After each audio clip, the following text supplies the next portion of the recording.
All right, folks, my name is Tim Black. Welcome to a special segment of the Tim Black Show. In honor of Black History Month, this is number 3 in a series of interviews we've been conducting with outstanding, influential, and inspiring Black women. My guest today is an author, a professor, and host of the Hello Somebody podcast. She was a Cleveland City Councilor and an Ohio State Senator, former president of Our Revolution, co-chair of the Bernie Sanders 2020 campaign, and currently, she is Ohio's 11th District Congressional candidate. Folks, she's here, S&T, Miss Nina Turner. Hey, Nina, how you doing?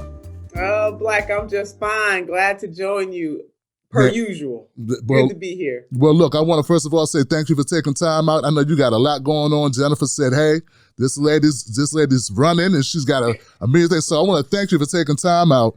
And in the interest of time, how's the campaign going? Things are going well, Black. I mean, we are out there virtually and also in 3D. We're raising money. I mean, to this point, we raised over $1 million. We announced this campaign on December the 15th. And the grassroots, they're coming through. The progressives, they are coming through. And I really am very much proud of that. My district, the people in my district are coming through as well. So it's both and. And we are setting up to ensure people that in this district, people powered all the way, that my only special interests are the people. And I'm really proud of what we've done heretofore. Really, really am. So shout out to my district and also the other progressives and other people who just see in me, they understand what they're going to get. They're going to get a fighter, a champion, somebody. I mean, Black, I don't worship any man or any woman. I don't worship any party, even though I am a member of the Democratic Party. I worship God and I serve the people. And so that is exactly what the 11th Congressional District is going to get. And by extension, as you and I both know, when you are in Congress, you serve your district that elected you. But by extension, it's not a but, you serve the nation. And I'm excited about this other part of my ministry. And, I like the way that you place that because I've heard some criticism from some of the contenders or colleagues that are running against you in the race. They kind of throw a little bit of shade, because Nina can raise money, nationally, right? But as you stated, when you do the work locally, you also do work nationally. That's part of the resume. That's what you've been building all this time. And folks should also know that typical in a race, you would, raise funds for a year or two. People start a year or two, but with a special election, I mean, just have to do this in a number of months, and that's impressive. I want people to know how impressive it is to raise $1 million in a couple months. Yeah, less than that. Black by the first FEC report was due on December 31st. By that time, we had $640,000 banked because of the progressives across this country and in my district. I will definitely have more contributions than anybody running this race from the great state of Ohio. And it's amazing that somebody would throw shade at that, because had this been any other situation, somebody would have said, oh my God, daughter of Cleveland done good, national profile. And I'm going to bring that national profile to leverage in service to my constituents in the 11th Congressional District. They go hand in hand. And I'm really proud of that, because community to community, and like you and I were on the road together, you've seen me, community to community. That's what I was doing, taking my community where I was born and raised and have the privilege to have served all across this country. And it is putting in that work that is yielding the fruit that we're now the beneficiaries of in this particular race, in my run for the 11th Congressional District. So I'm certainly proud of the thousands of people that I've met all across this country. And I want my district to know that I am your home girl, always have been, always will be. It is important to understand that when you run for Congress, you're serving your district, and everything that we vote on in that Congress impacts everybody across the country. And I can leverage those relationships for the district. So I'm proud. I mean, I've gotten the endorsement of people like Congresswoman Cori Bush, Congresswoman Ilhan Omar, just several Congress people, even right now, Congressman Pocan, Congressman Levin, different people from different walks of life. Congressman Rokana, who was one of the main people encouraging me to get in this race. All that means is that I've been building relationship. And that's how I want people to see it. I've been doing the work and building relationships. And anybody that wants to make that a negative, my grandmother used to always say, bless their little heart. When a Southern woman say that to you, it ain't good. So I just say, bless their little hearts. Yeah, Bruce used to say that. Bless his heart, bless his heart. That's it. Uh-huh. since it's a special election, they haven't really announced when the date will be, right? That's The right. election date, right? So Marcia Fudge, but they say in the next couple of weeks maybe she'll be confirmed as HUD secretary. That's what I'm hearing too. That Congresswoman Fudge is still right now at the moment of this interview. The Congresswoman, she has made it through the hearing, the committee, and now she has to be confirmed on the floor of the Senate. Do not see anything standing in her way. I know that she will do a tremendous job as the HUD secretary. God knows we need that. We need that in our district, and we need that in this country. So nothing but the best for her, because the best for her means the best for the people who need her, who need HUD to come through for them. So yeah, like we're looking at about 2 weeks. The Ohio Revised Code, though, is clear. So the governor gets to set the date, and there's a 90-day there's a 90-day calculus in that. And so we don't know exactly when it's going to be. All of that will be contingent on when the Congresswoman is actually confirmed, but it could be as early as May for the primary or as late as August. We just don't know. But as soon as I get that date, I am definitely going to let you and your viewers know. Absolutely. Thank you so much, because that's the next. I want to make sure people know what to do now. So this first part of this interview, let's make it be all about folks going to Senator Nina Turner's website and volunteering. And she needs bodies. She needs people to support. Where would they go, Nina? They will go to ninaturner.com. It's just that simple, ninaturner.com. And there they will see tabs where they can volunteer. We just had a volunteer phone bank 2 weeks ago, our first one. It was spectacular. And we are going to continue to people raise. That is what is most important. Yes, the seed money gives us the opportunity to get our message out. People raising, baby, is the thing. So we're doing both. We're fundraising and we're people raising. So they can go in there, they can donate.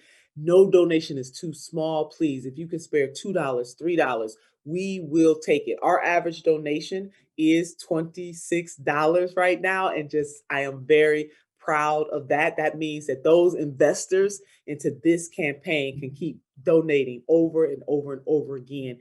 And this shows not just for this race, but also the power of the people. And if I am so blessed to be the next Congresswoman of the 11th Congressional District, I'm taking all of those people with me. We need real campaign finance reform in this country, but until we get it, the model that I'm setting, the model that Senator Sanders set, actually running for the highest office of the land by small dollar donations, the progressive movement should take really great pride in that, Black, really. Yes, they should. And I would ask what you're running on.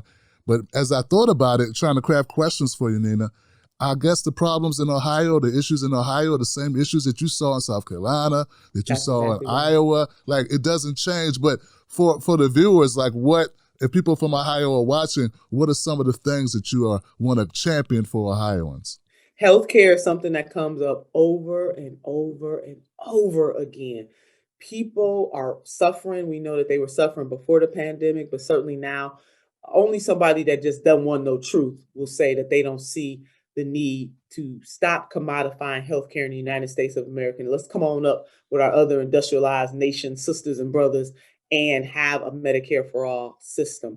Something else that comes up, raising the minimum wage to $15 an hour. Now, certainly we have brothers and sisters who make more than that. So it's the $15 an hour is just the floor. It is not the ceiling. We want working people in this country to have a living wage. And when I say working, I'm talking about the poor, the working poor, and the barely middle class. Nobody in this country, just because of their class, their caste, sexual orientation, religion, you name it, just people, flat out people, should have to work their fingers to the bone and not even be able to enjoy life. I mean, think about that. We have just settled in on this country that if you are among the poor, the working poor, and the better middle class, that your only job, your only option in life is just to work,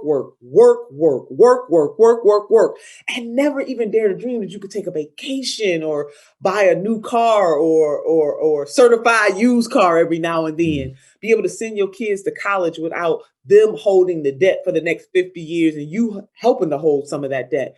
The people in this country, Black, deserve better than what they are getting. And I am running to be part of a body politic, part of a group that understand that we are the freedom fight. We are the 21st century version of the freedom fighters. We are having this interview in Black History Month, and God knows if it were not for our ancestors fighting against the status quo, hello somebody, we would still be in shackles and chains. We would still have Black codes and Jim Crow and all the other systemic things that have sought to keep us down as a people. We still got much more work to do. But thank God that we had some revolutionaries generation after generation. And people do need to understand that. So I am incredibly humbled by the opportunity, as I said, to continue my ministry in this way, because I have never stopped standing up for the people who need it the most. You know, when people talk about the COVID relief payments, and I know I've seen you tweet about it, about the need for them to get that passed and to make it as large as possible.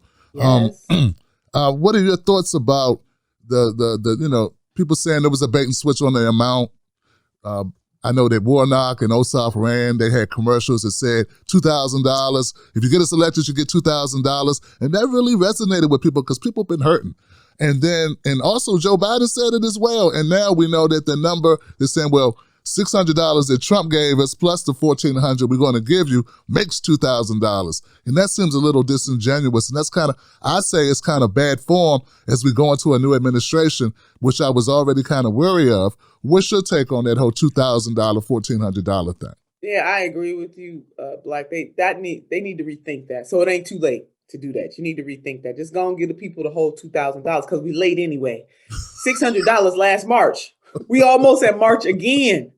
And it is bad form. You're keeping it very politically correct. I'm trying my best. It is. Yeah. It is horrible. We can afford it as a nation. If we have a discretionary budget of about $1.3 trillion and we give almost 60% of that budget to the military industrial complex, about $740 or so billion, we can afford to go ahead and take the taxpayers' dollars that we give into the military industrial complex. How about we just go and give that money to COVID relief? Let's just give this $2,000, charge the $600 to the game. Hello, somebody. Go and give them that whole $2,000 and go and make that monthly. Let's do that. And there are lots of people, like the everyday people, believe in that. That is polling very well, even though we shouldn't need a poll to tell us what is the morally right thing to do. But hello, some people need a poll. Polling shows that the American people do believe that $2,000 should be there.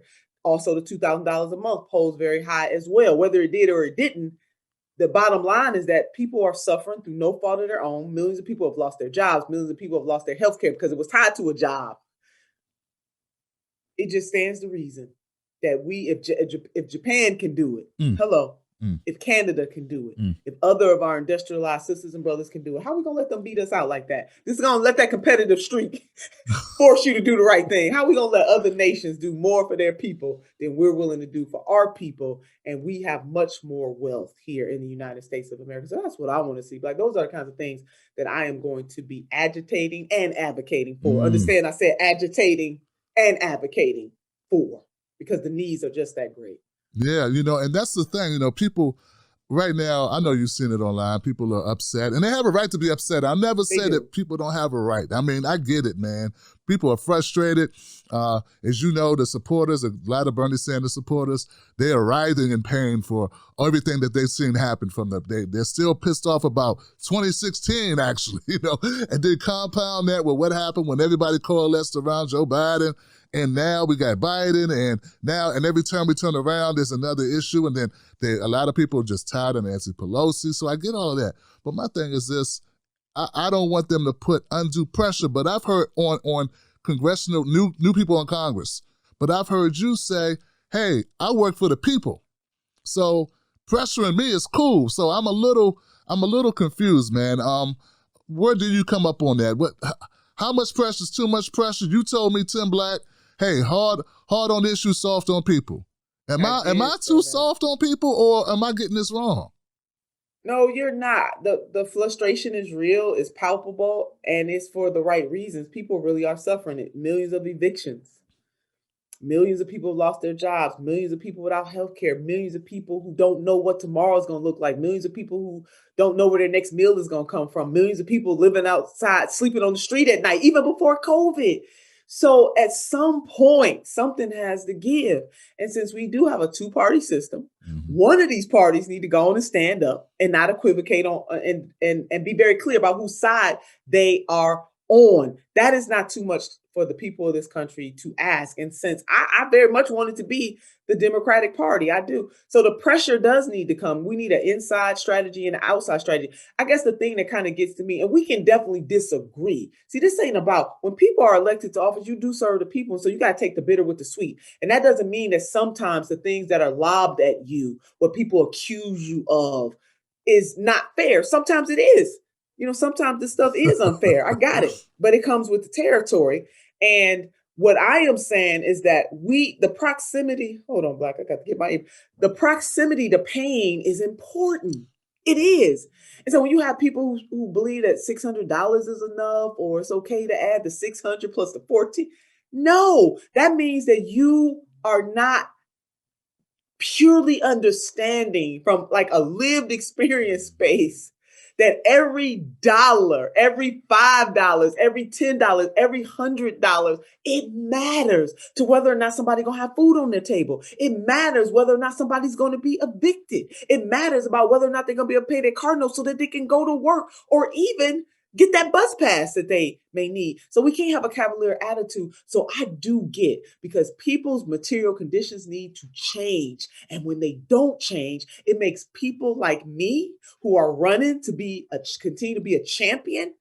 It makes it look like, when we get out there and tell people to vote, it's going to change your life. Vote, it's going to change your life. And then they vote and don't change their life.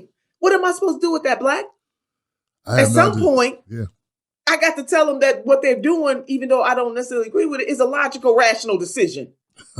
At some point, we got to do better. We cannot have it. We got to call it a moral question now. Seriously.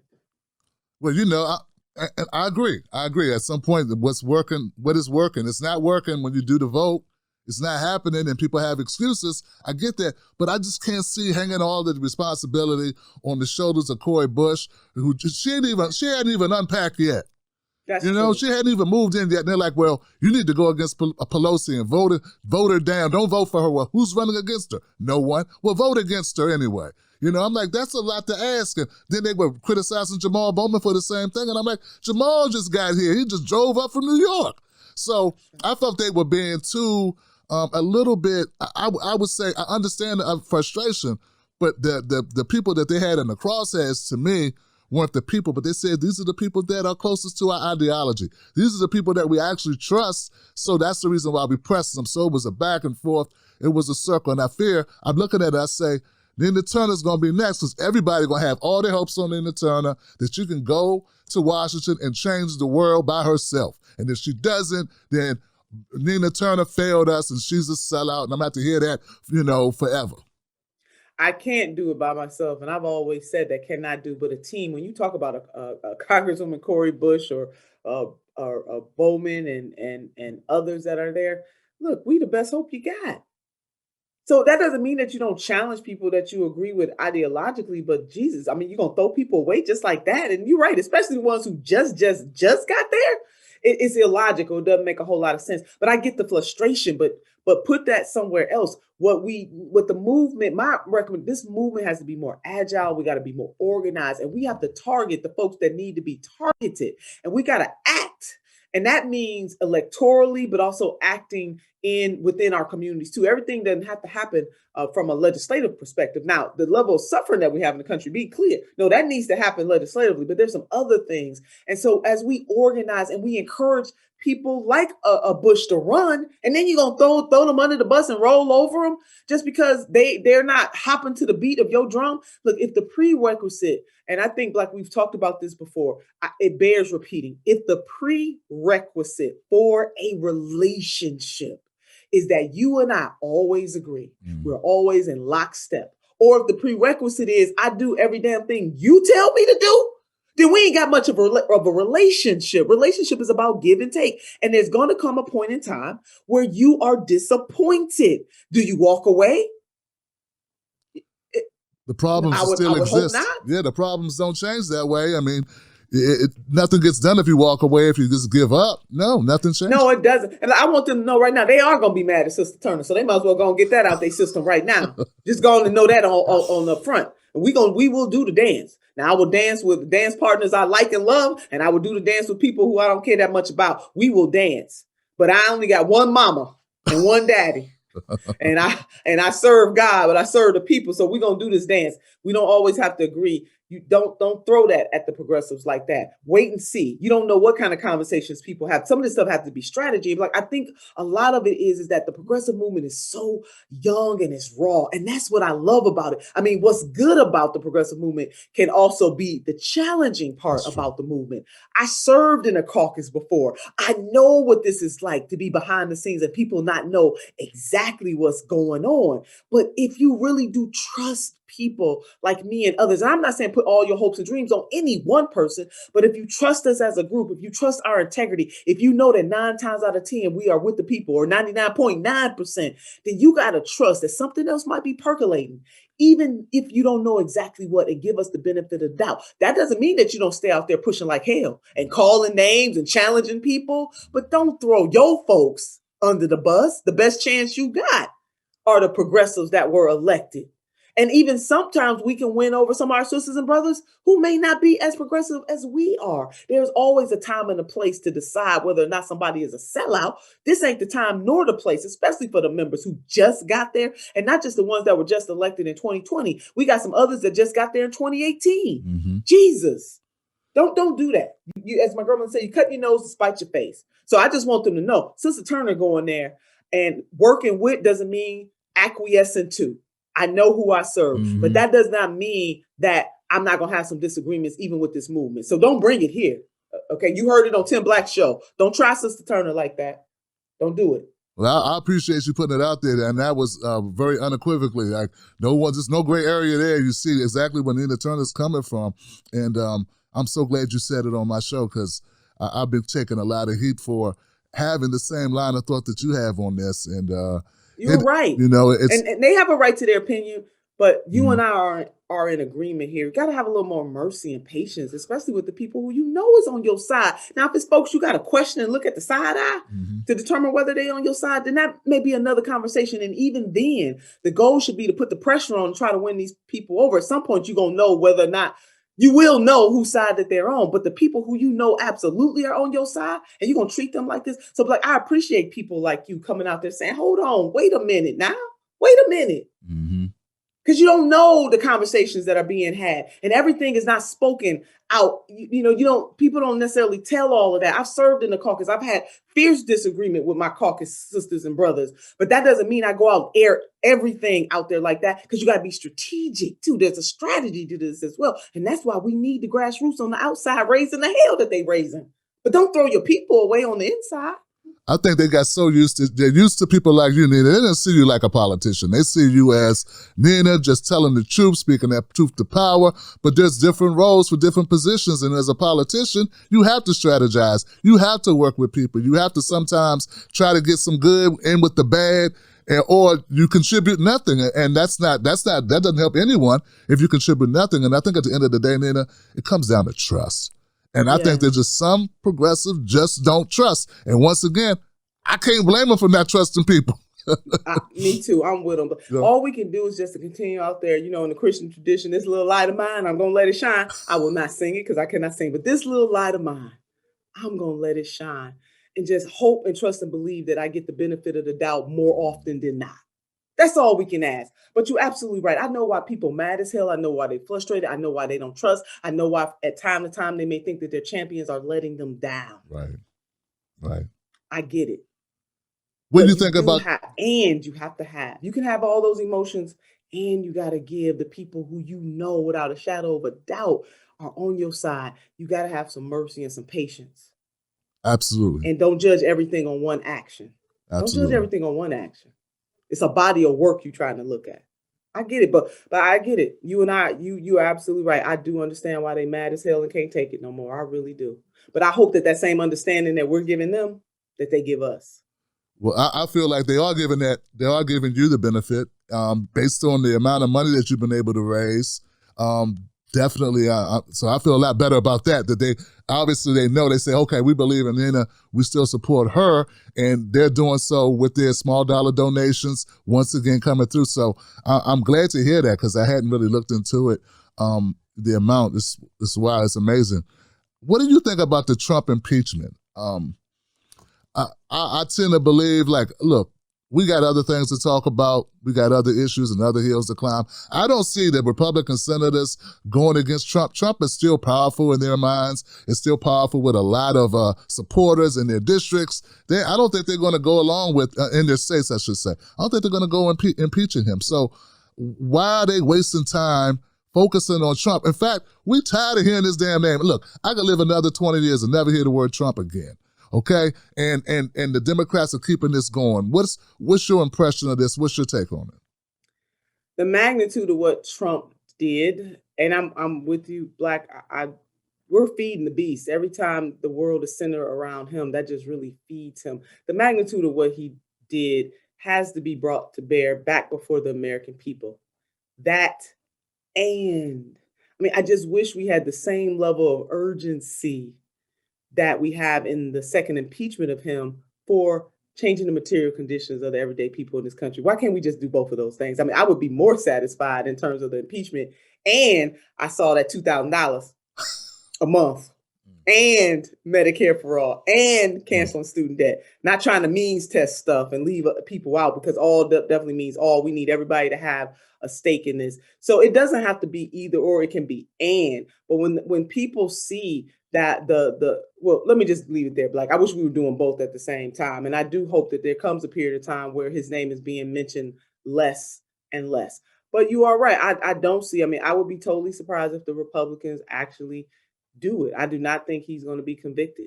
And that doesn't mean that it's not worth making a case for what he did. I mean, what happened on the 6th of January is, woo. 5 people lost their lives. Okay, that's a big, huge deal. And a number of officers were hurt. Some lost fingers, some lost eyes. Could have been killed, you know. I mean, we don't know what would have happened. But by the grace of God and some people thinking quick on their feet. So that has to be aired out. And beyond that, Black, too, we got to have a real conversation about white supremacy and anti-Blackness in the United States of America. That is something that we have been unwilling to do. Trump is just a symptom of something that is more deep-seated, more sinister than even him, if that's if people can even imagine that he didn't create the isms. He just brought them out into the light, and he personified those things for 4 years. Beyond him, though, what are we going to do about the system that is patently unfair, the system that in many cases is racist, is sexist, is homophobic? What are we going to do with those systems?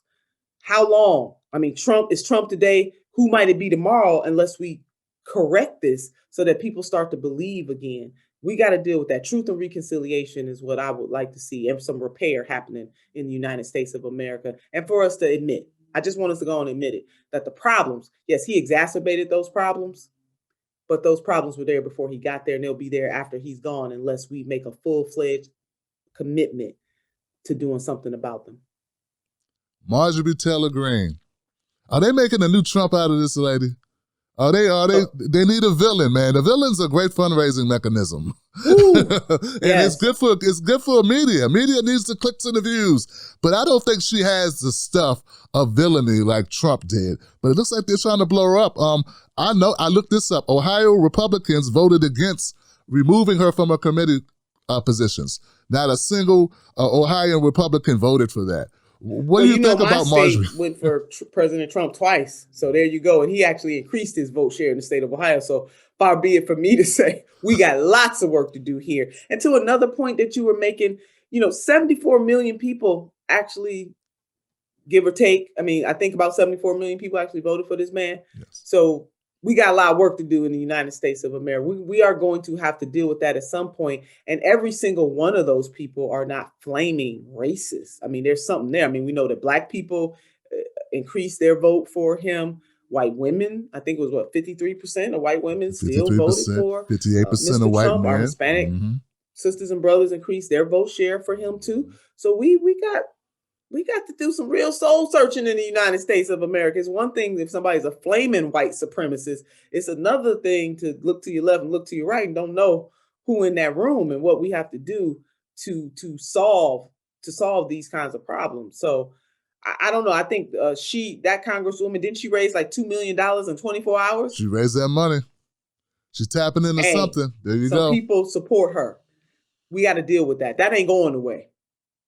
That's not going away. We got to deal with that. That's what I was concerned with, because like I said, once you feed it, you're feeding the beast, man. Now she get to play victim, and she don't have to work. Yes. You got her off committees as if she had anything to contribute. I don't know. I know she's new to politics, and I know she, was formerly into those conspiracy theories with QAnon, but now she doesn't have to be on a committee, have to come to the table, come to DC and actually, get her hands dirty working on committees, and she can just sit back and fundraise and talk smack on Twitter and continue the cycle. And collect her federal paycheck. There it is. So I don't have an easy answer for what should have been done to her. I'm not necessarily saying I'm in disagreement with what happened to her, but you're right. On the other side of that equation, there's yin and there's yang. We got to deal with the fact that there are millions of people in this country who believe the same thing that she believes. And yes, to make her somebody that can say that they're coming after me, gunning for me, we just got to deal with that. We really do. And it's her today is going to be somebody else tomorrow. So we have some work to do beyond what's happening on the federal level, in the Congress, much more work to do. That to me is where the real work happens. And I'm not so sure we as a country are ready to do that. We got these people like her or like a Trump. They're easy. You see them, you see their work, you see what they do. That's easy.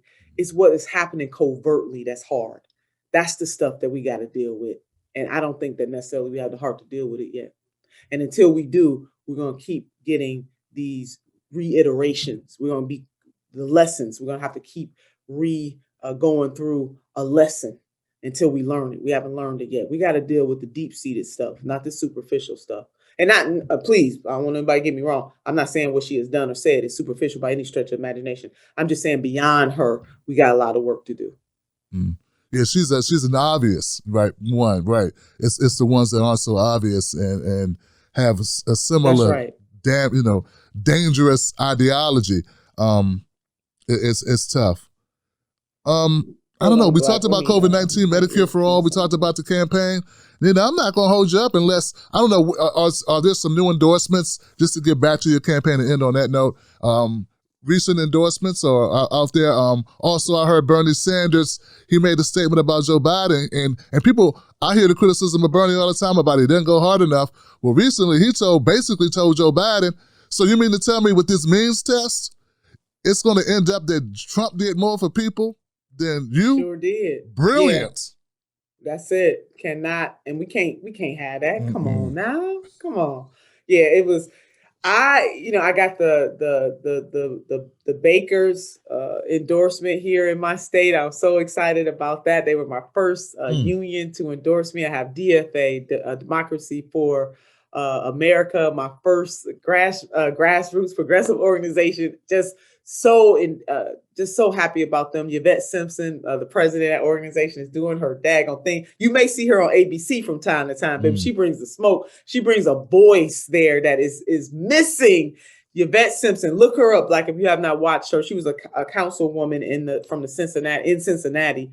And now she leads DFA, Our Revolution, Roots, Action, PDA, the Progressive Democrats of America. The Working Families Party is a new endorsement that I just got. So I am just so excited about both the grassroots in terms of individuals and also progressive organizations coming to say, Sister Senator Nina Turner, that is our candidate.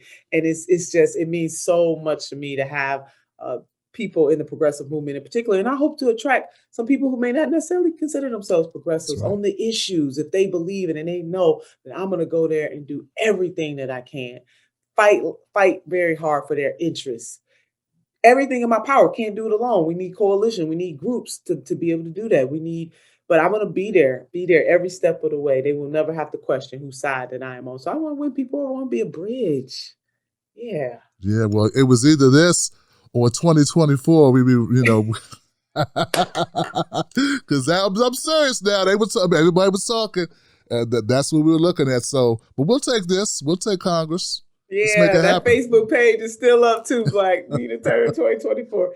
I tell you, I am loving that. That makes me feel it humbles me actually that people believe in me that much, that they see that in me. I want to help to groom and edify other people who are out there doing the same work. Because again, none of us can do any great work alone. And that is important for people to remember that even in the grassroots, you need that collective energy to create a synergy that can transform this nation.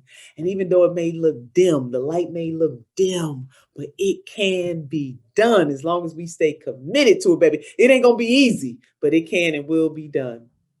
Amazing, amazing. Shout out to Jennifer Farmer and Zakia. Yes! I had both of them on the show before you, and this is just amazing. Dr. Dooley will be my Friday guest to round it out. 4 strong sisters, man. Thank you for introducing me to all of them, because all of them I met through you, Senator. Well, thank you for seeing in them what I see. Jennifer is amazing. Her new book, First and Only, A Black Woman's Guide to Thriving at Work and Life. Oh my God, that book means so much to me. Black women definitely need that. And Dr. Dooley, Lord have mercy, the one and only Dr. Dooley. I want to see Dr. Dooley be the Surgeon General, baby. That's it. You just don't get that. I mean, you follow her on Twitter. I mean, she tells it like it is, like it TIS is, baby. She don't take no prisoners. Fast forward to today, with every effort that we've made in this nation to ensure more people, whether it be through Medicaid or Medicare or the Affordable Care Act, every single time there is still a disproportionate amount of poor people of all colors, Black and brown people who are left behind, who are left uninsured. After the Affordable Care Act, Black people are still twice as likely to be uninsured compared to white people. And let's not talk about underinsurance. Do you have health insurance if you have a $5,000 deductible and you make $9 an hour? I think not. So every effort we made to insure more people, we are still left behind. Call me a conspiracy theorist, but I don't think that is a coincidence. So the only way that we can ensure that all people who look like me have health insurance is to ensure everyone. Because if everyone is included, nobody who looks like me can be excluded. And that's the way it should be. I love me some Dr. Dooley, baby. She gets you told. All for righteousness, though, all for justice. So I'm so glad that you got the sisters in your lineup. And we're together. I do want to say, as we reflect on Black History Month and what the contributions of Black people have been to this country and to the world, I want the Black community to understand and to realize, more importantly, that we are in this together, both men and women, and we can't pick up other people's bad habits. We need each other. Our liberation has been with each other. That doesn't mean that women don't need their time and men don't need their time, but we are together. And that's what I love about Alice Walker, the amazing author and activist, when she coined the phrase womanist. And being a womanist, I recognize the beauty, the power, the magnificence of women. The term is more for women of color, but particularly Black women, but also in that recognizing the intersectionality of race and class, and also the intersectionality that Black women, it is our community for us. And the last time I checked, our Black men are in our community. I want for my son, I don't have a daughter, but if I had one, I want for my son what I would want for my daughter. So can't nothing separate, there's a scripture say, what will separate you from the love of God? See, ain't nothing can separate me from the love of Black men. And we should not get caught up in other people trying to do things to separate us. Again, don't mean we shouldn't have family meetings, but we were in shackles and chains together. We went through Jim Crow together. We went through black codes together, redlining together, the things that happen in our communities together, the suffering together. And we got to stay together to find the answers to solve these problems. Again, doesn't mean that we don't need to fix some stuff. But we have each other in the Black community for first and foremost. Got a lot of allies and co-conspirators, but we should not allow people and their different movements and their agendas to separate us from the love of each other. And that's for my brothers and for my sisters. Strong love closing. Black men, baby. Just go and put that out there. Strong closing from Senator Nina Turner. Guys, go to ninaturner.com. Volunteer, give what you can. Let's make this happen for Congress to make Nina Turner a congressperson. We need this. America needs this. Thank you, Nina, for your time, sister. I'll be talking to you soon, I hope. All right. right. Much love to you. And thank you for all that you do for this movement and for being a truth teller. We need you as well. Everything is not about who's elected to office. We need strong voices like yours out there. So thank you for what you do as well. You inspire me. Thank you, sister. Let me ask you something. Do they know us? When I say they, I mean the talking heads on cable news. Do they know you? I mean, they talk about the world as if it's a sport. They play political games, report on our pain, rack our brain to feed the stock exchange, but do they know us? Do they know what we care about? Nope. They're too far away. They can't see us. They can't feel us. They can't relate to us. See, when you want to know what's going on in your world, trust someone who lives in your world. Subscribe.